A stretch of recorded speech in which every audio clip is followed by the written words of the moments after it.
Ще до того, як були записані перші літописи, до того, як з'явилися князі й держави, наші предки вже мали свою картину світу. Вони дивилися на небо і бачили не просто зорі, а живі сили. Вони слухали грім і чули голос Бога, відчували подих вітру і знали – це хтось невидимий торкається землі. Світ для них був не мертвим простором, а великим живим організмом. Кожна стихія мала свого володаря, кожен ліс – свого охоронця, кожна буря – свою причину.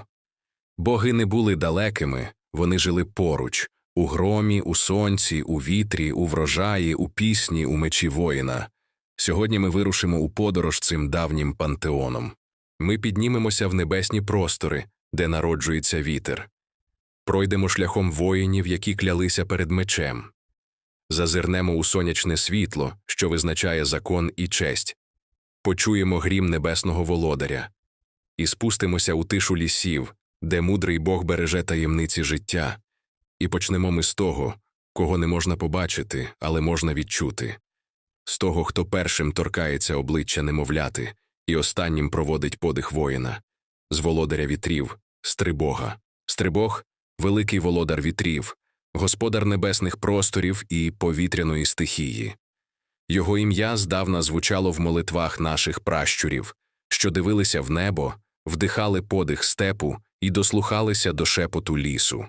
Він був не просто богом вітру, він був владикою руху, сили, бурі й тиші, подиху життя і провісником змін. Далеко в безмежному морі стоїть плавучий острів.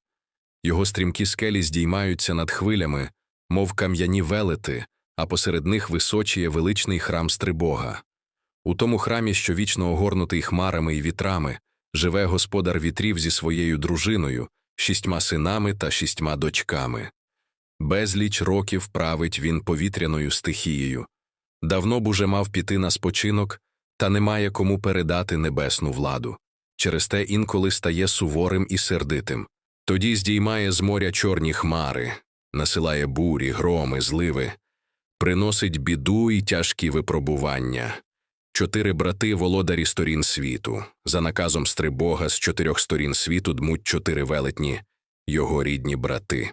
Це від тих давніх часів, коли світ уявляли чотирикутним і казали «Йди собі на 4 вітри». Величезні, з неймовірними вусами та губами. Вони стоять на краях світу і дмуть один на одного. Якщо один із них посилить свій подих, саме з того боку здіймається вітер. Сівер або Сіверко – бог північних холодних вітрів. Білявий, похмурий і могутній, він керує морозами. Йому підкоряється сама богиня Хмара. Сівер розносить темні хмари, заморожує воду, ламає дерева, посилає град і сніг. Його чорні хмари – знак гніву й попередження тим, хто живе безладно та не шанує землю. Коли Сівер гнівається, повітря свистить, небо спалахує блискавками, а земля тремтить. Він проникає навіть у глибини печер, турбує темних духів і примушує здригатися світ. Літник – бог теплих літніх вітрів. Вічно юний, засмаглий, у широких білих шароварах він лагідний і життєдайний. Узимку пом'якшує морози, навесні сприяє росту трав і квітів. Його подих приносить прохолоду і вологу. Та інколи його називають хором, тоді він стає богом західних дощових вітрів і мряки. Старі люди розповідали, що бачили його в мокрому одязі із сумним обличчям, бо весь час плаче дощем. Стрига – бог східних сонячних вітрів. Він розганяє тумани, які вважалися символом лиха, зради й невідомості. Його подих очищає простір і розсіює небезпеку. Південний вітрило літає на вологих крилах. Його обличчя приховане страшною темрявою, а з важкої білої бороди струменить вода. Хмари спиняються на його чолі, а груди й крила блищать від вологи. Одна з дочок Стрибога теж зветься Стригою. Вона покровителька знахарів, але водночас богиня суховіїв, повеней і чвар. Вона може насилати тугу, засуху, зливи, град і випалювати ниви. Найлихішим повітряним духом вважається перелесник – вогненний змій із палаючим хвостом. Коли пролітає над хатою, зникає добробут, гине худоба, висихає сад. Може навіть звести жінку, до якої літає, і вона чахне від його чар. Слуги Стрибога, внуки вітру. У володаря вітрів безліч слуг його внуків. Ласкавець допомагає дозрівати збіжжю. Половій лагідний і помічний, але помірок навіває страшні хвороби, повітріє, як казали в давнину. Смерч, труба й бігун небезпечні, можуть підхопити людину й понести світ за очі. Коли носиться вихор, кажуть, що то чортове весілля. Якщо кинути в нього ножем, він ущухне, а лезо буде скривавлене. У вихорі, за віруванням, ховається нечиста сила від громів Перуна. Щоб захистити дім під час бурі, люди затикали комин, запалювали громничні свічки, підкурювали оселю свяченою вербою, викидали на поріг коцюбу й лопату та промовляли заклинання проти грози. Ласкавий весняний вітерець люди називали вітройком. Він приносить вербову дощечку з милим, веде до шлюбу, супроводжує наречену на весіллі, приносить добрі вісті, теплий дощ і натхнення митцям. Вітер можна було викликати свистом. Сильний свист, сильний вітер. Тихий свист, лагідний подих. Та в морських походах суворо забороняли свистіти, щоб не розгнівити Стрибога. Люди молилися йому 14 липня, у день вітру, а також 20 вересня і 21 лютого, прохаючи доброї погоди. Коли на землю приходить ворог, Стрибог стає грізним воїном.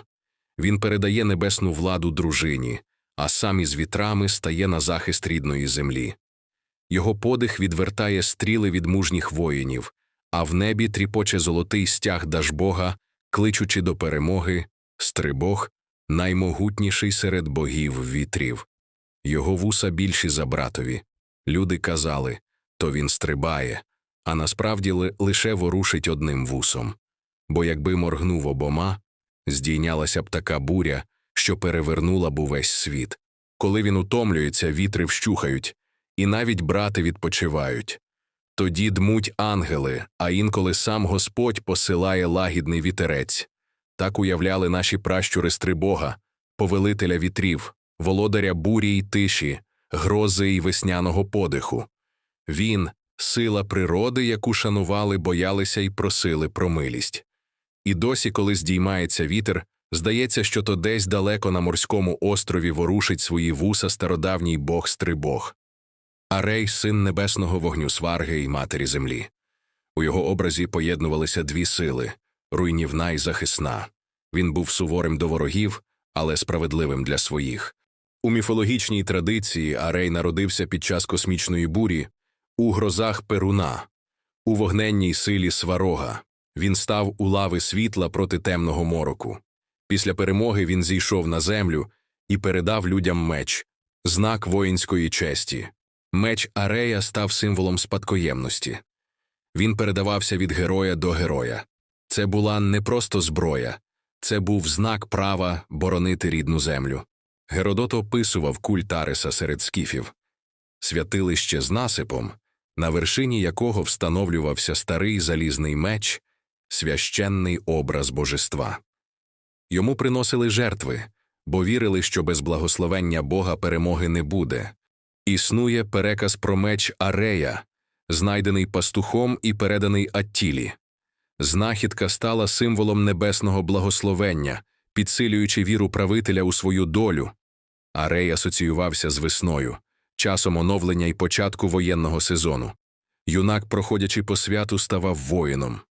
Цілував землю і клявся не зрадити роду. Проте культ війни завжди мав темний бік. Історичні свідчення про жорстокість князя Святослава показують, що воїнська доблесть могла перетворитися на безжальність. Арей – бог не лише перемоги, а й жертви. Його меч блищить сонцем, але на ньому кров. Та попри суворість, в основі воїнського світогляду лежала любов до рідної землі. Не ненависть, а любов. Не жага руйнування, а бажання зберегти. Коли ми говоримо про воїнську честь, ми не можемо оминути її небесного джерела. Бо для давнього Орія воїн не просто носій зброї, він носій світла. А світло має ім'я. Ім'я – це Дажбог. У світогляді пращурів сонце не було лише небесним тілом. Воно було живою сутністю, що мислить, карає, милує і благословляє. Дажбог, син Сварога, спадкоємець вогню небесного, уособлював не тільки тепло, а й закон. Його світло було мірилом правди. Бо хто виходить у бій, той виходить під сонцем, а хто зраджує, той ховається у тіні. У народній традиції воїн світла – це той, хто живе за законом сонця. Не кривдити слабшого, не порушувати клятви, не ганьбити роду. Світло не терпить темряви, і тому Дажбог постійно веде небесну боротьбу з демонами мороку, які намагаються затьмарити його лик. Цей космічний двобій – не просто міф. Це відображення внутрішньої боротьби кожної людини. Сонце сходить, і воїн стає на варту. Сонце заходить, і починається випробування темрявою. Дажбога називали дідом Всевідом, бо він бачить усе. Для воїна це означало одне – жоден вчинок не лишається невидимим. Небо пам'ятає. Саме тому козацька етика так глибоко вкорінена у давні сонячні архетипи. Козак – це внук Дажбожий. Його сила не лише в шаблі, а у світлі духу. У міфології Дажбога супроводжують три сонячні постаті – Ярило, Симаргл та Коляда. Вони уособлюють циклічність буття – весну, літо, зиму. Але для воїна це ще й три стани – Ярило – юність, запал, перша кров і перша присяга. Симаргл – зрілість, повна сила, найвища мужність. Коляда – мудрість, спадкоємність, передання досвіду. Воїн не існує поза циклом. Він народжується у світлі, загартовується у вогні і повертається у вирій, світ предків. У народних піснях, веснянках, гаївках, у писанках і хлібі коровай всюди присутній сонячний код. Писанка – це не просто орнамент, це модель космосу, кривулька – це шлях сонця по небу. Хрест – 4 сторони світу, коло – вічність. Навіть обряд Великодня – це відлуння Воскресіння Божича, повернення світла після темряви. У фольклорі Дажбог прилітає павою. Він посилає соловейка. Він віддає ключі від літа. Це поетичні образи, але за ними глибока космогонічна система. Сонце – це не просто світило. Сонце – це гарант порядку. У традиції орійців воїн – це не руйнівник, а захисник космічного балансу. Його завдання – нести світло, тому честь – це не вигаданий кодекс. Це відображення небесного порядку на землі. Якщо сонце сходить щодня, воїн повинен стояти твердо щодня. Якщо сонце карає бурею, воїн має бути грізним у справедливості. Якщо сонце милує теплом, воїн має бути милосердним до свого народу. Та чи є Дажбог лише персонажем міфу? Чи, можливо, це символ глибшої пам'яті, що закладена в колективній свідомості? Перш ніж ми заглибимося у світ богів, варто сказати, українська міфологія – це не просто збірка стародавніх казок. Вона – це дзеркало душі народу, його звичаїв, уявлень про природу та космос. Кожен бог, кожен дух у ній має своє місце і своє завдання. І серед усіх божественних постатей ще одне особливе місце займає Перун – бог грому і блискавки, наймогутніший серед сил неба і землі. Перун – це бог, що приносить весну своїм першим весняним громом. Він воскрешає землю після зимового сну, проганяючи мору та холод, повертаючи життєву силу. Його вважають захисником воїнів на полі бою, він оберігає людей від темних сил і зла. Після того, як бог Сварог створив світ і пішов на заслужений відпочинок, місце господаря неба зайняв Перун. Він оселився на 7-му небі у величному храмі, срібночубий, із золотими вусами. Перун стоїть у палаці з білими стінами і мідними воротами. Там ніколи не буває ні ночі, ні дощу, ні снігу, лише вічне ясне літо. Але на землі внизу, коли приходить зима, чорні хмари злих демонів зносять воду, заморожують її, щоб посуха панувала. А мара могла шкодити людям. Коли весною палають очі Перуна, а його лице сяє сріблом і золотом, він одягає золотий сагайдак з вогненними стрілами та бере ясний меч. На золотій колісниці, запряженій 9 вогнегривими кіньми, він летить за Марою, а з ним 9 синів. 3 вражають злі сили стрілами. 3 розбивають хмари важкими кувалдами, творячи грім, а решта правлять золотогривими кіньми. На землі йому допомагають богатирі Вернигора і Вернидуб. Разом вони відновлюють світло, життя та порядок. Легенди розповідають, що Перун народжений із каменю, оживлений білобогом. Він – бог блискавки і грому, покровитель життя, плодючості, родючих нив і священних звичаїв. Перший грім весни вважається цілющим. Люди при цьому прикладаються до дерев, вмиваються джерельною водою. Щоб бути здоровими і рум'яними, Перун не лише дає життя, але й карає за порушення. Його вогненні стріли, грім і блискавки – кара для демонів і злих людей. Навіть ті, кого вбиває блискавка, вважаються щасливими, бо їхня душа переселяється у вирій і стає братом Перуна. Святкування на честь Перуна завжди були важливими для предків. 20 липня приносили жертви біля старих дубів – вепра, бика, червоного півня. 22 липня святкували блискавицю. 27 липня – паликопу, Перуна та Дажбога. У ці дні люди обережно ставилися до землі, води і вогню, аби не розлютити Бога. У народних переказах Перун пов'язаний з богинею Додолою, дівою вогню, нареченою Перуна, що символізує матір-землю. Вона отримує його благословення на дощ, а грім Перуна у поєднанні з її силою забезпечує родючість. Її проводили по селу, обливали водою, прикрашали вінками. І так відбувалася весняна магія відродження природи. Особливо Перун шанував число 9. Він оберігав родини з 9 дітьми, приносячи їм добробут. Дерево, яке він найбільше любив, дуб, часто влучав грім, а навколо нього влаштовувалися ритуальні обряди та виготовляли статуї. Воїни клали до кумира мечі і клялися Перуну перед походами, а після повернення відзначали мир і вдячність. Перун також пов'язаний із золотим плугом, яким він орав небесну ниву, створюючи дощ і благословляючи землю. Його грім і блискавки – це не лише кара, а й знак життя, відродження і підтримки порядку. Його шанують щотижня в четвер, а влітку і восени під час свят, пов'язаних із врожаєм та сонцем. В громове свято люди запалювали вогонь, який мав зберігатися всю зиму. Перун оберігає води річок і озер, карає грішників, благословляє праведників. Бог Перун – не лише персонаж міфів. Він символізує вічну боротьбу світла і темряви, порядок і хаос, життя і смерть. Він показує, що кожен грім, блискавка і дощ мають сенс, і що сила, мужність і справедливість завжди повертаються до тих, хто шанує закони природи та традиції свого народу. Перун – це грізний, але добрий Бог, який стоїть на сторожі життя і закону.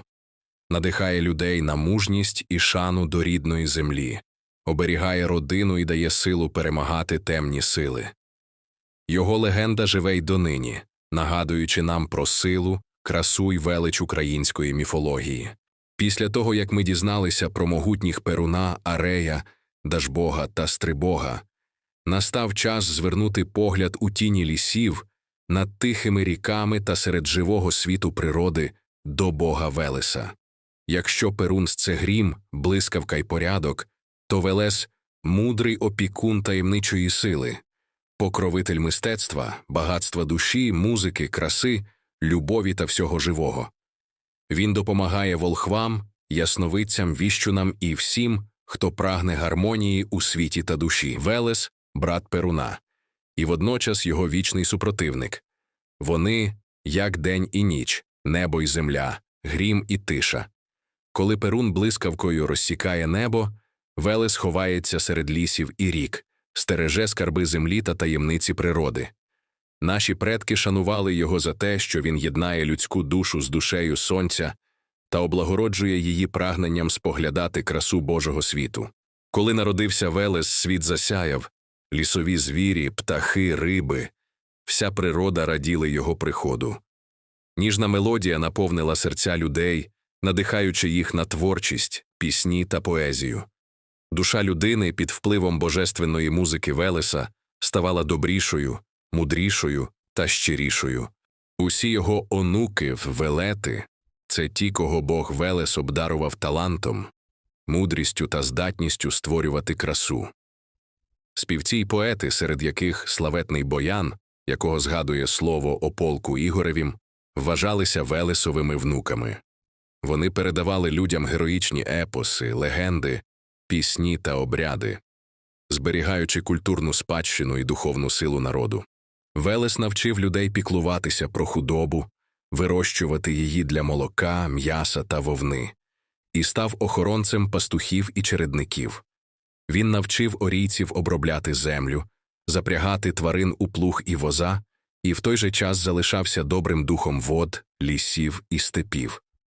Одного разу Велес посперечався з Перуном, і їхній конфлікт, сповнений перешкод і хитрощів, приніс дощ, що оживив землю і дав людям врожай. Велес оберігає спадщину предків – землю, будівлі, худобу та багатство. Він вчить господаря дбати про тварин, не вбивати їх даремно, а користуватися плодами природи з розумом і любов'ю. Його всевидячий погляд стежить за благополуччям птахів, звірів та людей. Бог Велес може перевтілюватися у ведмедя, стаючи господарем лісу і оберігаючи його мешканців. Особливо велике вшанування Велес отримав у Трипільську і післятрипільську добу. Для мисливців ведмідь був тотемом, символом успіху в полюванні, а культ ведмежої лапи зберігався в обрядах. У святу ніч Велес приходив до двору господаря, перевіряв, як доглядають худобу. Бо щастя людини залежить від добробуту тварин. Бог Велес також покровитель музики та мистецтва. Він навчив людей грати на домрі, гуслях, дудках, сурмах. Сам Велес віртуозно грає на всіх інструментах і навіть у воєнних конфліктах здатний заспокоїти серця ворогів музикою. Волхви й поети, надихані Велесом, передавали знання і закони життя через пісні, обряди та святкування, виховуючи доброту, мудрість і духовну силу народу. Велес допомагає господарям примножувати багатство, сприяє врожаю, оберігає добробут сім'ї. Під час обжинків залишали пучки колосся Велесові на бороду, адже золотий хліб – це багатство і краса землі, даровані Богом. Його благословення дарує життя, родючість, мир і злагоду на землі, а душа людини, споглядаючи красу природи, відчуває гармонію і вдячність великому Велесу. Підсумовуючи все, що ми сьогодні дізналися, можна сказати, українська міфологія – це не просто набір стародавніх історій, це жива система уявлень, світогляд і мораль, що формували свідомість народу протягом століть. В ній кожен бог має своє призначення, своє місце у великому порядку світу. І через їхні образи люди пізнавали життя, вчились розрізняти добро і зло, мудрість і слабкість, силу і справедливість. Перун вчить мужності, грім і блискавка його – символи влади та захисту. Арею під силу не лише воювати, а й виховувати в серцях людей чесність і вірність. Дажбог дарує світло, тепло та порядок, веде цикли життя і нагадує про відповідальність кожного перед родом і предками. Боги показують, що сила народу не лише в мечах, а й у мудрості, організації, ремеслі та духовному зв'язку з землею. І нарешті Велес, Бог тиші і глибини, музики та мудрості, оберігає скарби природи, багатство душі та гармонію між світом людей і світом живої природи. Ці образи показують, що для наших предків світ не поділявся на просте, добре і зле. Він був багатовимірним. Світло завжди поєднувалося з темрявою, грім із тишею, радість із випробуванням. Кожна стихія, кожен бог або дух мали свої закони, яких потрібно було дотримуватися, щоб життя йшло гармонійно. Саме через повагу до природного та космічного порядку людина розвивалася, збагачувалася духовно, навчалася пізнавати себе і навколишній світ. Водночас міфи завжди залишали простір для людини.